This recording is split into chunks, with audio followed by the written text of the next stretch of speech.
অন্তর্বর্তীকালীন সরকারের সঙ্গে বিএনপির কোনো বিরোধ নেই। সংস্কার আগে নাকি নির্বাচন আগে, যারা এ ধরনের প্রশ্ন তুলে জনমনে বিভ্রান্তি সৃষ্টির অপচেষ্টায় লিপ্ত হয়েছেন তাদের উদ্দেশ্য কিন্তু ভিন্ন। বিএনপি মনে করে সংস্কার কার্যক্রম এটি কোনো শেষ হওয়ার বিষয় নয়। একজন সংস্কার কার্যক্রম শুরু করলে আরেকজন প্রয়োজনীয় সংস্কার এগিয়ে নিয়ে যায়, কারণ সংস্কার একটি চলমান প্রক্রিয়া। তবে সরকারে কিংবা সরকারের বাইরে আমাদের প্রত্যেকের মনে রাখা দরকার, গণতান্ত্রিক রাজনৈতিক সংস্কৃতির গুণগত উত্তরণ ছাড়া পুঁথিগত সংস্কার অনেকটাই অকার্যকর।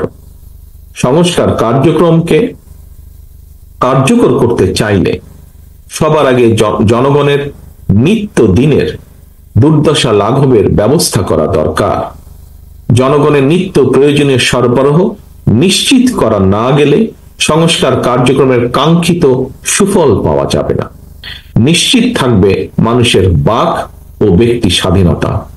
এ লক্ষ্য অর্জনে আপনাদের সকলের সহযোগিতা চাই।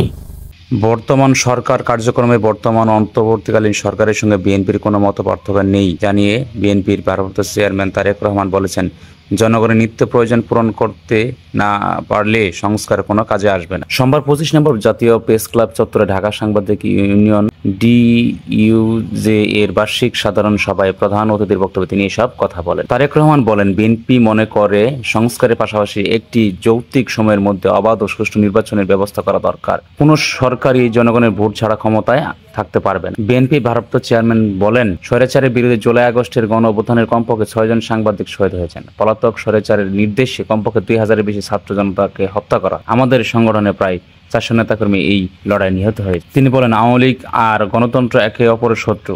আমাদের চলমান গণতন্ত্রকে বাধাগ্রস্ত করতে এই মুহূর্তে নানামুখী ষড়যন্ত্র শুরু হয়ে গিয়েছে।